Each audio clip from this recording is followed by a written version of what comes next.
Phoenix Suns nagmamadali ng ipamigay si Durant. Natalo man ang Memphis pero nag-viral naman ang backboard pass ni Morant sa kanyang sarili.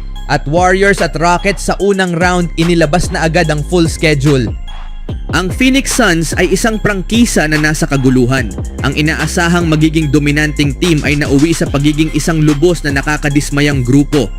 Ang Big Three na sina Kevin Durant, Bradley Beal at Devin Booker ay inaasahang magdadala ng kampyonato sa NBA.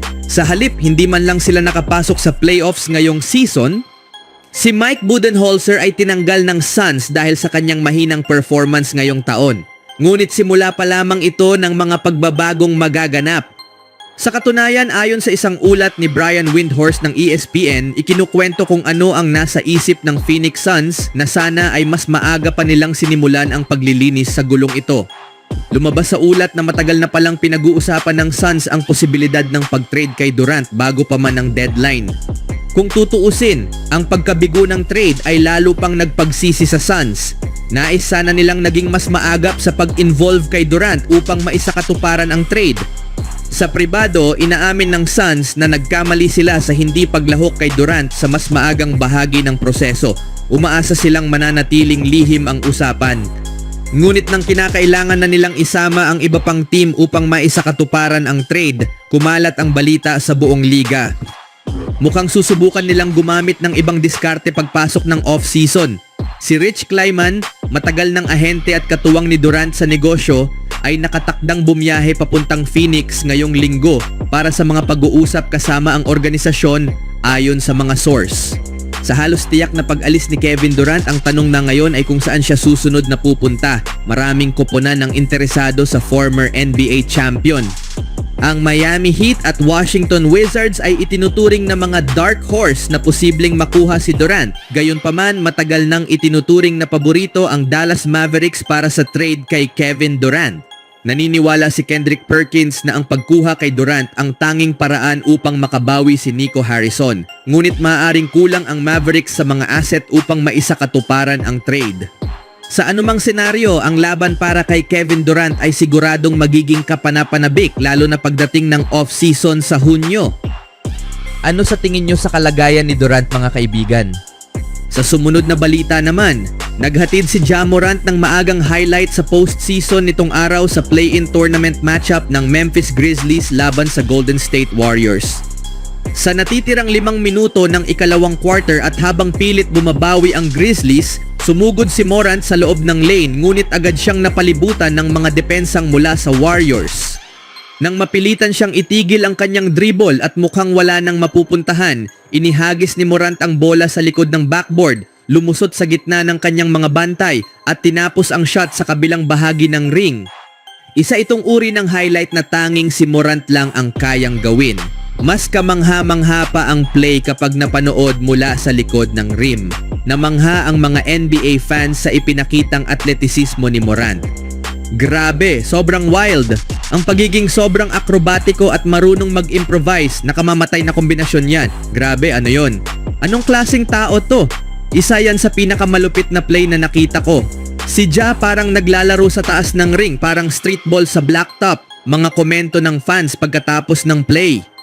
Natapos ni Morant ang first half na may 15 puntos, kasama ang isang highlight na tiyak na madadagdag sa koleksyon ng mga pinakamahusay na sandali sa kanyang career.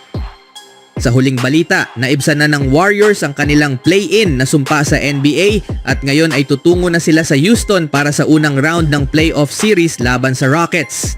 Naitay ng Golden State ang kanilang laban sa pamamagitan ng panalo kontra sa Memphis Grizzlies nitong araw sa Chase Center, kaya't umusad sila mula sa Western Conference Play-in Tournament. Magaganap ang Game 1 ng Warriors laban sa Rockets sa Lunes sa Toyota Center.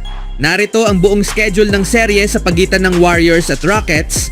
Pinangunahan ni Jimmy Butler ang Warriors sa kanyang 38 puntos, ang kanilang unang panalo sa play-in sa loob ng 6 na taong kasaysayan ng format na ito. Nagtapos si Steph Curry na may 37 puntos habang si Gary Payton ay may 12 puntos at si Moses Moody ay may 9 puntos. Nag-ambag naman si Draymond Green ng 4 puntos, 10 assists at 6 rebounds. Sa panig ng Grizzlies, nagtala si Ja Morant ng 22 puntos kahit pa na-sprain ang kanyang kanang paa sa kalagitnaan ng ikatlong quarter at bumalik noong maaga ng ika-14. Si Desmond Bane naman ang nanguna para sa Memphis na may 30 puntos. Hindi matatakot ang Warriors sa number 2 seed na Rockets dahil tinalo ng Golden State ang Houston sa 3 sa kanilang 5 laban ngayong regular season. Ngunit sa huling laban nila noong Abril sa San Francisco, ipinuwesto ng Rockets ang second-year guard na si Amen Thompson para bantayan si Curry at epektibo ito. Nalimitahan si Curry sa isa sa 10 shooting at nagtapos lamang ng 3 puntos sa pagkatalo ng Warriors sa Houston. May kasaysayan ng maiinit na playoff battles ang Warriors at Rockets pero tila isang alaala na lamang ang mga iyon ngayon. Ang bagong bersyon ng Rockets ay bata, agresibo at puno ng potensyal.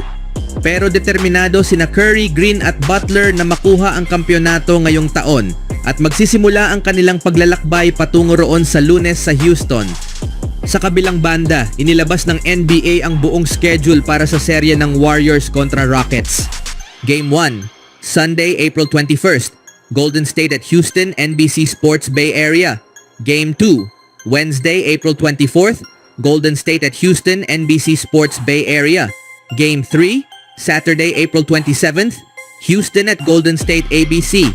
Game 4, Monday, April 29th, Houston at Golden State, NBC Sports Bay Area. Game 5, Wednesday, April 31st, Golden State at Houston. Game 6, Friday, May 3rd, Houston at Golden State. Game 7, Sunday, May 5th, Golden State at Houston. Nanalo ang Warriors sa 3 sa 5 regular season matchups nila kontra Rockets ngayong taon. Ang mananalo sa serye ng Warriors at Rockets ay haharap sa panalo ng serye sa pagitan ng Minnesota Timberwolves at Los Angeles Lakers. Ito ang ika-5 pagkakataon na magtatapat ang Warriors at Rockets sa playoffs sa kasaysayan na naganap din noong 2015, 2016, 2018 and 2019. Nanalo ang Golden State Warriors sa lahat ng 4 na naunang playoff series laban sa Houston Rockets. Sa bawat seryeng iyon, ipinakita ng Warriors ang kanilang dominance sa postseason gamit ang kanilang championship experience at matatag na core. Naging mahigpit ang ilang mga laban, ngunit sa huli, palaging lumalamang ang Golden State sa mga kritikal na sandali. Ang kasaysayang ito ay nagbibigay ng kumpiyansa sa Warriors, ngunit hindi ito garantiya ng tagumpay sa paparating na serye. Sa pagkakataong ito, ibang klaseng hamon ang kakaharapin nila. Ang Houston Rockets ay isang batang team na puno ng enerhiya, agresyon at kagustuhang patunayan ang kanilang sarili. Bilang number 2 seed sa Western Conference, isa sila sa mga pinakamatatag at consistent na teams ngayong season. Kaya naman, kung nais ng Warriors na maagaw ang panalo sa seryeng ito at makalusot sa susunod na round, kakailanganin nila ang buong lakas at husay ng kanilang mga pangunahing manlalaro.